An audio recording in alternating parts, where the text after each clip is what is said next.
اعوذ باللہ من الشیطان اللعین الرجیم بسم اللہ الرحمن الرحیم الحمد للہ رب العالمین والصلاة والسلام علی سید الانبیاء والمرسلین وعلی آلہ الطیبین الطاہرین واللعنۃ الدائمۃ علی اعدائہم اجمعین من الآن الی قیام یوم الدین. رب اشرح لی صدری ویسر لی امری واحلل عقدۃ من لسانی یفقہوا قولی. آمین رب العالمین. اللہم صل علی محمد وآل محمد وعجل فرجہم واحشرنا معہم.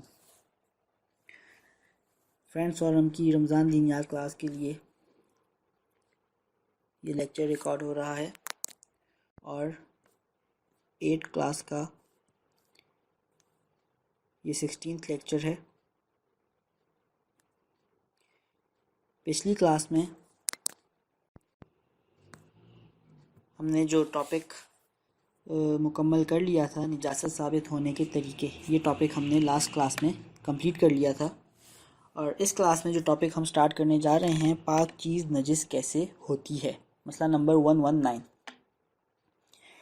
اس مسئلے میں ہم یوں کہہ سکتے ہیں کہ 3 باتیں بتائی جا رہی ہیں. پہلی بات تو ہمیں یہ بتائی جا رہی ہے کہ پاک چیز نجس ہونے کے لیے اگر ایک چیز نجس ہو اور دوسری چیز پاک ہو، اور یہ پاک اور نجس چیز ایک دوسرے سے ٹچ ہوں، ایک دوسرے کو چھوئیں، ایک دوسرے سے ملیں، اور یہ دونوں میں سے کوئی ایک گیلی ہو، اس میں رطوبت ہو، اس میں گیلاہٹ ہو، اتنی گیلاہٹ ہو کہ ایک کی گیلاہٹ دوسرے تک منتقل ہو جائے. دونوں میں سے ایک اتنی گیلی ہو کہ اس کے اوپر جو لگے ہوئے پانی کے ڈراپس ہیں وہ دوسری چیز تک شفٹ ہو جائیں، تو جو پاک چیز ہوگی وہ نجس ہو جائے گی. یہ پہلی بات ہے جو ہمیں بتائی جا رہی ہے. میں ایک دفعہ ریپیٹ کر رہا ہوں. ایک چیز نجس ہو، ایک چیز پاک ہو، اور یہ دونوں چیزیں ایک دوسرے کو ٹچ کریں، اور ان دونوں میں سے کوئی ایک گیلی ہو، اتنی گیلی ہو کہ اس کے اوپر جو پانی کے ڈراپس ہیں وہ دوسری چیز تک شفٹ ہو جائیں اور دوسری چیز بھی گیلی ہو جائے، تو اس صورت میں وہ جو پاک چیز ہوگی وہ نجس ہو جائے گی. تو اس کو اگر ہم یوں کہیں کہ نجاست ایک چیز سے دوسری چیز میں شفٹ کب ہوگی؟ جب نجس چیز پاک چیز سے ملے اور ان دونوں کے درمیان رطوبت اور گیلاہٹ اور پانی کے ڈراپس ٹرانسفر ہو جائیں تو نجاست ٹرانسفر ہو جائے گی. یہ پہلی بات ہے جو اس میں بتائی جا رہی ہے.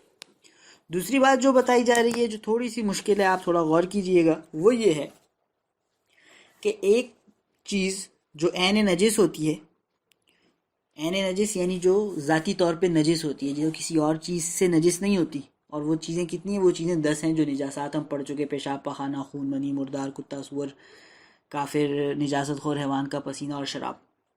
تو ان چیزوں کو بولے جاتے ہیں یہ عین نجس ہے، یعنی یہ خود نجس ہے ذاتی طور پہ، انہیں کسی اور چیز نے آ کے نجس نہیں کیا. تو اب عین نجس مثال کے طور پہ فار ایگزامپل کافر،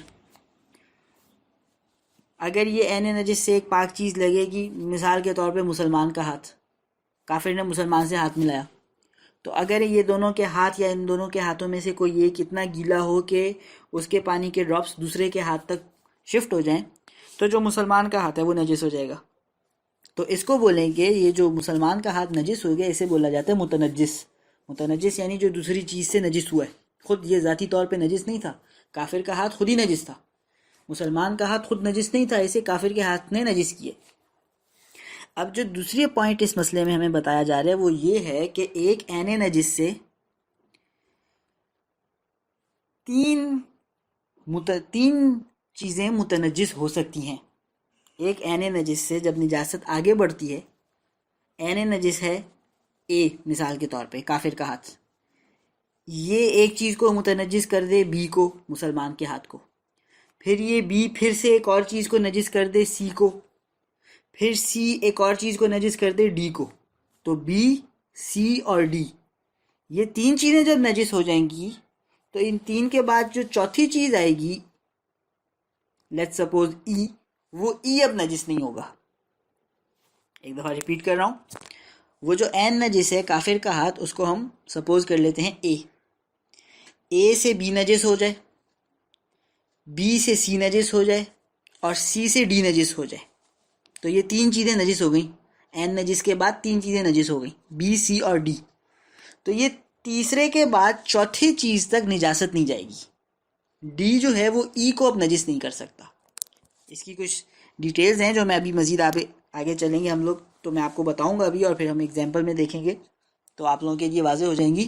لیکن یہ ایک اس کا اجمالی سا خاکہ ہے کہ بات یہ ہے کہ جو عین نجس ہے وہ اگر ایک چیز کو نجس کر دے، عین نجس کا نام ہم نے اے رکھ دیا، تو جو پہلی چیز متنجس ہو رہی ہے مسلمان کا ہاتھ، اس کا نام ہم نے بی رکھ دیے، اور پھر بی سی کو نجس کر دے، اور پھر سی ڈی کو نجس کر دے، تو یہ جب تین چیزیں ہو جائیں گی تو تین کے بعد ڈی جو ہے، جو تیسری نجس چیز ہے، وہ ای کو اگر ٹچ ہوتی ہے، جو ای چوتھی چیز ہے، اب وہ ای نجس نہیں ہوگا. یہ نجاست اے سے جو سٹارٹ ہوئی ہے، یہ اے کے بعد تین سٹیپس تک آگے بڑھ سکتی ہے، اس کے بعد یہ رک جائے گی. فورتھ سٹیپ میں یہ نجس نہیں کرے گی آگے والی چیز کو. یہ مسئلہ. اچھا، ایک اس میں شرط ہے، اور وہ شرط کیا ہے کہ ہر سٹیپ میں رطوبت چینج ہو. کیونکہ ہم نے پہلی بات جو اس مسئلے میں ہم نے آپ کو بتائی وہ کیا تھی کہ ایک نجس چیز ایک پاک چیز کو نجس صرف اس وقت کرتی ہے کہ جب دونوں میں سے کوئی ایک گیلی ہو، گیلاہٹ ہو، پانی ہو، رطوبت ہو، اور یہ رطوبت ٹرانسفر ہو. جب یہ رطوبت ٹرانسفر ہوتی ہے تو اس کے تھرو نجاست ٹرانسفر ہو جاتی ہے. اب کافر کا ہاتھ مسلمان کے ہاتھ کو نجس تب کرے گا جب ان دونوں کے درمیان رطوبت اور گیلاہٹ اور پانی کے ڈراپس ٹرانسفر ہوں گے. پھر مسلمان کا ہاتھ ہے اے بی کو اس وقت نجس کرے گا جب اے سے بی تک یا اے اور بی کے درمیان پانی کے ڈراپس ٹرانسفر ہوں گے. پھر بی سی کو نجس اس وقت کرے گا جب بی اور سی کے درمیان پانی کے ڈراپس ٹرانسفر ہوں گے. اور سی ڈی کو اس وقت نجس کرے گا جب ان دونوں کے درمیان پانی کے ڈراپس ٹرانسفر ہوں گے. تو یہ جو ہم نے بات بولی کہ جو تھرڈ نجس ہے ڈی، وہ آگے چوتھی چیز کو جو ای ہے نجس نہیں کرے گا. یہ اس شرط پہ نجس نہیں کرے گا جب ہر سٹیپ میں نیا پانی اور نئے پانی کے ڈراپس آئے ہوں.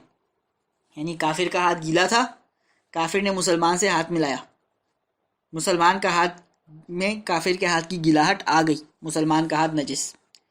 اب یہ اے ہے، یہ اے ڈرائی ہو جائے، پھر ایک نیا پانی ایک مسلمان کے ہاتھ کو لگے، اس اے کے اوپر ایک نئی رطوبت آئے، پانی کے نئے ڈراپس آئیں، وہ اے سے یہ بی تھا، مسلمان کا ہاتھ تھا بی، تو بی کے اوپر کچھ نئے ڈراپس آئیں پانی کے، اور وہ ڈراپس بی سے سی کے اوپر شفٹ ہو جائیں.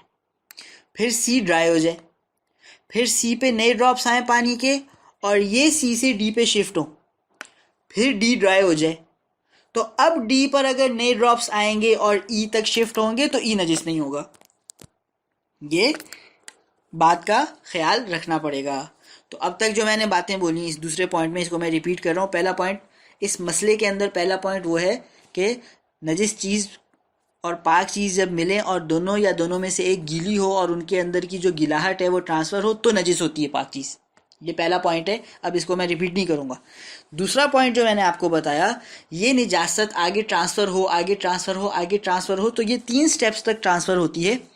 3 کے بعد 4تھ سٹیپ پہ وہ ٹرانسفر نہیں ہوتی. جب عین نجس سے نجاست سٹارٹ ہوتی ہے، اب اے بی سی کی جگہ ہم چیزیں رکھ لیتے ہیں. عین نجس تھا کافر کا ہاتھ، کافر کا ہاتھ گیلا تھا، ایک مسلمان نے اس کافر سے ہاتھ ملا لیا، تو مسلمان کا ہاتھ ہو گیا نجس، جو کہ پہلا سٹیپ ہے. پھر مسلمان کا ہاتھ سوکھ گیا. اب مسلمان کا ہاتھ سوکھ گیا، تھوڑی دیر بعد مسلمان کا ہاتھ پھر سے گیلا ہوا اور وہ اس کا گیلا ہاتھ اس کی شرٹ کو لگ گیا، تو اس کی شرٹ بھی ہو گئی اب متنجس. یہ ہے سیکنڈ سٹیپ. اب اس کی شرٹ جو گیلی ہو گئی تھی اس کا ہاتھ لگنے سے اور نجس ہو گئی، اب یہ شرٹ ڈرائی ہو گئی، سوکھ گئی. پھر تھوڑی دیر بعد اس شرٹ پہ پھر سے کہیں سے پانی گرا، اور یہ شرٹ مثال کے طور پہ اس نے کہاں سے پانی آیا، لیٹس سپوز اس کی شرٹ پہ جہاں پہ لگا تھا، اس کی شرٹ کی بیک سائڈ پہ لگا تھا، تو اس کی شرٹ اس کو جسم پہ پسینہ وہ سوکھ گیا، جو اس کی شرٹ اس کے ہاتھ سے نجس ہوئی تھی وہ سوکھ گئی. اب اس کی شرٹ، اس کو بیک سائڈ پہ کمر پہ پسینہ آیا تو اس کی شرٹ پھر سے گیلی ہو گئی اور اس نے اس گیلی شرٹ کے ساتھ اپنی چیئر پہ ٹیک لگا لی. تو چیئر کی جو بیک سائڈ ہے اس کے اوپر شرٹ جو گیلی ہو گئی تھی پسینے کی وجہ سے، اب یہ نئی رطوبت تھی. یہ جو نئی رطوبت تھی اور نئی گیلاہٹ تھی شرٹ کے اندر، یہ اس کی شرٹ سے اس چیئر کے بیک سائڈ پہ ٹرانسفر ہو گئی. تو وہ چیئر نجس ہو گئی. یہ ہے تھرڈ سٹیپ. اب اگر یہ چیئر سوکھ جاتی ہے اور اب کوئی اور مثال کے طور پہ بندہ آتا ہے اور اپنا گیلا ہاتھ اس چیئر کے بیک سائڈ پہ لگا دیتا ہے جو نجس تھی، تو اس بندے کا ہاتھ جو ایک دوسرا بندہ ہے یہ نجس نہیں ہوگا. کیوں؟ کیونکہ یہ چیئر کی جو بیک سائڈ ہے یہ تھرڈ سٹیپ ہے نجاست کے آگے ٹرانسفر ہونے کا. اور ہم نے یہ بات پڑھی کہ جب 3 سٹیپس پورے ہو جائیں تو تھرڈ سے فورتھ تک نجاست ٹرانسفر نہیں ہوتی. وہ چیئر کا بیک سائڈ نجس ہے، لیکن اس چیئر کے بیک سائڈ کو اگر ایک نئی رطوبت کے ساتھ آ کے کوئی پاک چیز ٹچ ہوگی، جیسے کوئی اور بندہ اپنا گیلا ہاتھ لا کے اس چیئر کے بیک سائڈ کو ٹچ کرے گا، تو وہ چیئر کی بیک سائڈ نجس رہے گی لیکن اس بندے کا ہاتھ نجس نہیں ہوگا، اگرچہ وہ گیلا ہوگا اور ان کے درمیان ڈراپس آف واٹر ٹرانسفر ہو جائیں گے، پھر بھی اس کا ہاتھ نجس نہیں ہوگا. کیوں؟ کیونکہ ایک عین نجس سے جب نجاست بڑھنا شروع ہوتی ہے تو وہ 3 سٹیپس تک نجس کرتی ہے، 3 کے بعد 4 سٹیپ کو نجس نہیں کرتی. شرط صرف یہ ہے کہ ہر سٹیپ میں نئی رطوبت آئے، ہر سٹیپ میں نئی گیلاہٹ آئے، ہر سٹیپ میں نیا پانی آئے، تو یہ 3 سٹیپ تک نجس کرتی ہے. یہ دوسری بات ہے جو اس مسئلے میں ہمیں بتائی جا رہی ہے. اور تیسری بات اور آخری بات جو اس مسئلے میں ہمیں بتائی جا رہی ہے، جو کہ بہت آسان سی بات ہے، وہ یہ ہے کہ ہم نے آپ کو بتایا مسئلے کے سٹارٹ میں کیا کہ پاک چیز نجس کب ہوتی ہے؟ پاک چیز نجس کب اس وقت ہوتی ہے کہ جب ایک پاک چیز ایک نجس چیز آپس میں ملیں اور ان دونوں کے درمیان گیلاہٹ ٹرانسفر ہو جائے، دونوں گیلے ہوں، دونوں میں سے کوئی ایک گیلا ہو اور اس کی گیلاہٹ دوسرے تک پہنچ جائے. تو اگر پاک اور نجس چیز ایک دوسرے کے ساتھ ملیں اور دونوں گیلے بھی ہوں لیکن ان کی گیلاہٹ اتنی کم ہو کہ وہ گیلاہٹ ایک سے دوسرے تک ٹرانسفر نہ ہو، تو پھر وہ پاک چیز پاک ہی رہے گی، نجس نہیں ہوگی. یہ تیسری بات ہے جو اس مسئلے میں بتائی جا رہی ہے. مسئلہ میں بک سے پڑھ رہا ہوں، مسئلہ نمبر 119. لکھتے ہیں پہلی بات، اگر کوئی پاک چیز کسی نجس چیز سے لگ جائے، ٹچ ہو جائے، اور دونوں یا ان میں سے ایک اس قدر تر ہو یعنی گیلا ہو کہ ایک کی تری یعنی گیلاہٹ جو اس کے اوپر ہے دوسری تک پہنچ جائے، ایک کی جو تری اور گیلاہٹ ہے وہ دوسری چیز تک پہنچ جائے، دوسری میں شفٹ ہو جائے، تو پاک چیز نجس ہو جائے گی. یہ پہلا پوائنٹ کمپلیٹ ہو گیا جو اس مسئلے میں بتایا جا رہا ہے. اب آ جائیں دوسرے پوائنٹ کی طرف. لیکن اگر واسطے متعدد ہو جائیں، واسطے یعنی سٹیپس متعدد ہو جائیں یعنی کئی ہو جائیں، زیادہ ہو جائیں، اور زیادہ سے یہاں پہ مراد ہے 3 سے زیادہ ہو جائیں، کیونکہ 3 سٹیپس تک تو نجس ہوتے، 3 سے زیادہ سٹیپس ہو جائیں تو پھر نجس نہیں ہوتا. لیکن اگر واسطے اور جو سٹیپس ہیں نجاست کے آگے بڑھنے کے متعدد ہو جائیں، زیادہ ہو جائیں، یعنی کہ 3 سے زیادہ ہو جائیں، تو نجس نہیں ہوگی. تو اب 3 سے زیادہ، 3 سے آگے کے جو سٹیپس ہیں وہ نجس نہیں ہوں گے. اب یہ ایک ایگزامپل دے رہے ہیں. مثلا اگر دایاں ہاتھ پیشاب سے نجس ہوا، تو دایاں ہاتھ ہے فرسٹ سٹیپ، پیشاب ہے نجس العین، اس نے آگے میرے رائٹ ہینڈ کو نجس کر دیا، یہ بن گیا فرسٹ سٹیپ. مثلا اگر دایاں ہاتھ پیشاب سے نجس ہوا تو یہ بن گیا فرسٹ سٹیپ. اور یہ ہاتھ دیکھیں ایک نئی رطوبت کے ساتھ بائیں ہاتھ کو لگے، اب وہ ہاتھ سوکھ گیا اور ایک نئی رطوبت، نئی تری آئی، نئی گیلاہٹ آئی اور میرا رائٹ ہینڈ لیفٹ ہینڈ کو لگ گیا، تو میرا لیفٹ ہینڈ بھی ہو گیا متنجس اور یہ ہو گیا سیکنڈ سٹیپ. ایک نئی رطوبت کے ساتھ بائیں ہاتھ کو لگے تو بایاں ہاتھ نجس ہو جائے گا کیونکہ یہ سیکنڈ سٹیپ ہے. اب اگر بایاں ہاتھ خشک ہو جائے، خشک ہونے کے بعد مثلا تر لباس سے لگے، لباس کپڑا، میرا لیفٹ ہینڈ سوکھ گیا، یہ سیکنڈ سٹیپ تھا، لیفٹ ہینڈ نجس ہو گیا. اب ایک گیلا کپڑا آ جائے جو پاک ہے اور وہ میرے ہاتھ کو ٹچ ہو، لیفٹ ہینڈ کو، تو وہ جو گیلا کپڑا ہے تو وہ ایک نئی گیلاہٹ ہو گئی. جب وہ میرے ہاتھ کو ٹچ ہو جائے گا تو وہ گیلا کپڑا تھرڈ سٹیپ بن جائے گا، تو گیلا کپڑا بھی نجس ہو جائے گا. مثلا تر لباس سے لگے تو وہ لباس بھی نجس ہو جائے گا کیونکہ یہ تھرڈ سٹیپ ہے اور ہم نے کہا تھا 3 سٹیپس تک نجاست جائے گی. لیکن لباس سے لگے تو وہ لباس بھی نجس ہو جائے گا،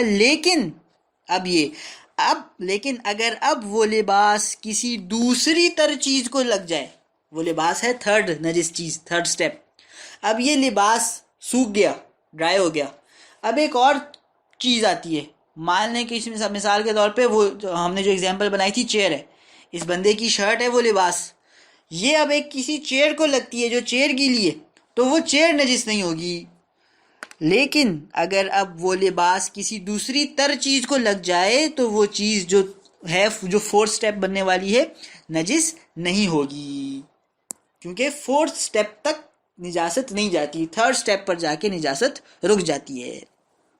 یہ دوسری بات جو اس مسئلے میں بتائی گئی ہمیں، اور تیسری بات جو سب سے آسان تھی وہ لکھ رہے ہیں، ہاں اگر تری اتنی کم ہو کہ دوسری چیز کو نہ لگے تو پاک چیز نجس نہیں ہوگی۔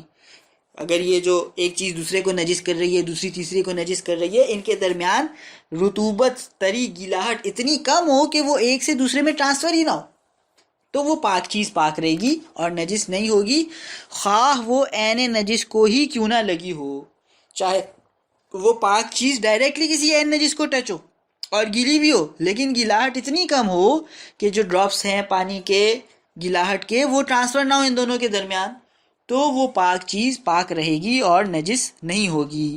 پاک چیز نجس صرف اس صورت میں ہوگی جب دونوں میں سے کوئی ایک اتنا گیلا ہو کہ اس کی گیلاہٹ اور تری دوسرے میں ٹرانسفر ہو جائے۔ یہ مسئلہ نمبر 119۔ اس کے بعد مسئلہ نمبر 120 بھی اسی سے ریلیٹڈ ہے اور بہت آسان ہے، اس لیے اس کو بھی آج ہم پڑھ لیتے ہیں اور پھر انشاءاللہ کل مسئلہ نمبر 121 سے سٹارٹ کریں گے۔ مسئلہ نمبر 120 میں یہ بتا رہے ہیں، مسئلہ نمبر 119 میں ہم نے کیا بولا کہ جب ایک پاک چیز ہو، ایک نجس چیز ہو، دونوں آپس میں ملیں اور دونوں میں سے کوئی ایک گیلی ہو اور اس کی گیلاہٹ دوسرے میں شفٹ ہو جائے تو پاک چیز نجس ہو جائے گی۔ یہ تو اس صورت کی بات ہو گئی جب ہمیں پتہ ہے کہ یہ گیلا ہے اور یہ گیلاہٹ شفٹ ہو گئی تو نجس ہو جائے گی، ہمیں پتہ ہے۔ لیکن ایک اور صورت کہ ہمیں پتہ نہیں، ایک پاک چیز اور ایک نجس چیز ایک دوسرے کو ٹچ تو ہو رہے ہیں، لیکن ہمیں پتہ نہیں کہ کیا ان دونوں میں سے کوئی ایک گیلی ہے اور ان کی گیلاہٹ شفٹ ہوئی ہے یا نہیں، دونوں سوکھے ہوئے، ہمیں پتہ ہی نہیں۔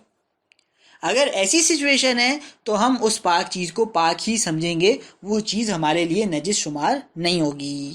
یہ مسئلہ نمبر 120 میں بتا رہے ہیں۔ مسئلہ نمبر 119 میں ہم نے کہا تھا نجس اس وقت ہوگی جب دونوں میں سے کوئی ایک گیلی ہو اور گیلاہٹ شفٹ ہو جائے۔ 120 میں بتا رہے ہیں اگر ہمیں یہ نہیں پتا کہ دونوں میں سے کوئی ایک گیلی ہے اور گیلاہٹ تری شفٹ ہوئی ہے یا نہیں ہوئی، تو پھر ہم یہی سمجھیں گے کہ جو پاک چیز ہے وہ ابھی تک پاک ہے اور وہ نجس نہیں ہوئی۔ پڑھ رہا ہوں میں مسئلہ بک سے۔ اگر کوئی پاک چیز کسی نجس چیز کو لگ جائے، لگ تو گئے ہیں دونوں، یہ ہمیں پتہ ہے، اور ان دونوں یا کسی ایک کے تر ہونے کے متعلق شک ہو، یہ نہیں پتا ہمیں کہ جب لگے ہیں یہ دونوں تو یہ گیلے بھی تھا کوئی ایک ان میں سے، یا دونوں کے دونوں ڈرائی تھے، دونوں کے دونوں سوکھے تھے، اب کیا ہوگا؟ تو پاک چیز نجس نہیں ہوتی، ہم پاک چیز کو پاک ہی سمجھیں گے، وہ نجس نہیں ہوئی۔ یہ مسئلہ نمبر 120، اور انشاءاللہ کل کی کلاس میں ہم مسئلہ نمبر 121 سے بات کو سٹارٹ کریں گے۔ والحمدللہ مولانا رب العالمین۔